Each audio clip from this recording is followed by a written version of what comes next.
السلام عليكم ورحمة الله وبركاته. نبتدي الكلام بالصلاة على النبي عليه الصلاة والسلام. حكم كالصاعقة، حكم بيرد للأهلي كرامته واعتباره. رفض رفض الطعن المقدم من بيراميدز على أحقية تتويج النادي الأهلي الموسم الماضي بالدوري المصري دوري نايل، لينزل الحكم ده كالصاعقة على أنصار ورئيس نادي بيراميدز والمنافس بتاعنا التاريخي أو التقليدي اللي هو نادي الزمالك وأنصاره. حابب أقول والله العظيم إن النهاردة الحكم ده هو طعنة في كل واحد شكك في بطولات النادي الأهلي، وإلا كان لا قدر الله كله كان هيطلع على الفيفا ويقول لك بص هي دي بطولات النادي الأهلي، بطولات حرام، بطولات مش عارف إيه.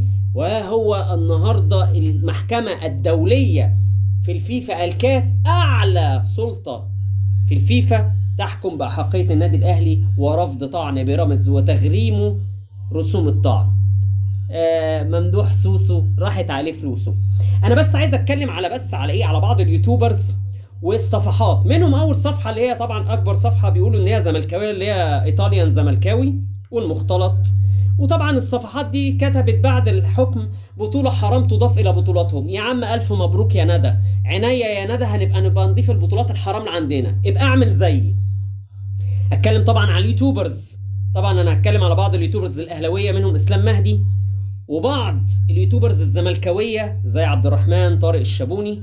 الناس دي كانت هي اول ناس. طبعا انا هتكلم على اسلام لان هو قال لك اداره النادي الاهلي غلط، ما كانش المفروض ننسحب وطلع نتف ريش الاداره. اما بالنسبه لعبد الرحمن طارق الشابوني طلع قال لك اللوائح بتتغير وبتتعمل بمزاج عشان النادي الاهلي والكلام ده، وان العدل كان المفروض 6 بونت. طب ما اللائحه اتعدلت يا حبيبي والخصم كان 3 بونت. ما علينا. انا طبعا بس حبيت اطلع النهارده عشان اقول شابو اداره النادي الاهلي على اللي عملته.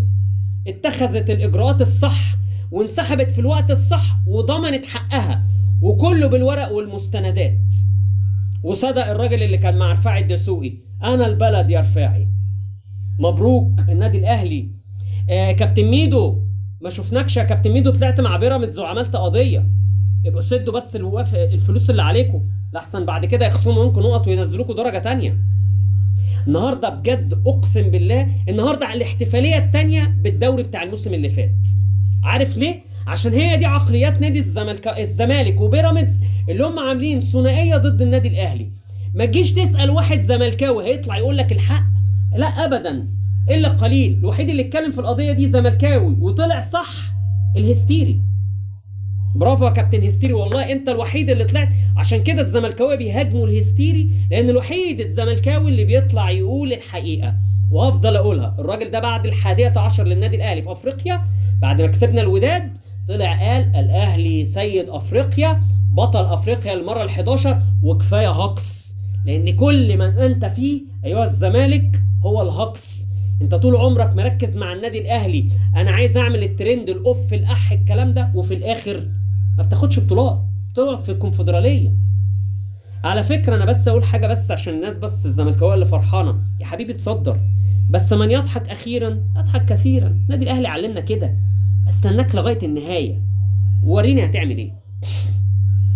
النهارده بجد والله يا جماعه انا اللي بقوله ده هو في صدر كل اهلاوي، ودموعكم يعني لذيذه بجد قدامنا. ممدوح سوسو ضاعت فلوسه يا ولدان، ونادي الزمالك معاه.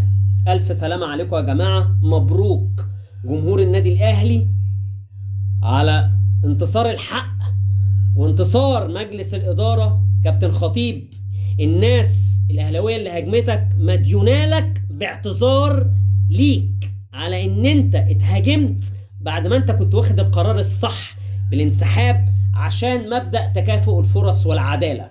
ألف مبروك النادي الأهلي النهاردة، قرار تاريخي يسكت كل من هو يدلس ويقول إن الأهلي بطولاته بالحرام ولا بطولاته بالتحكيم ولا. والنبي يا عم ابقى اوصل دوري أبطال أفريقيا وبقى تعالى اتكلم معايا. مبروك يا جماعة وهارد لك، وننتظركم بإذن الله وأتمنى بإذن الله السنة دي تبقى سنة فرح وخير على الكل وعلى الجميع، ويحصل فيها الأهلي على الدوري ال46 والأفريقية الأميرة السمراء ال13. والسلام عليكم ورحمة الله وبركاته.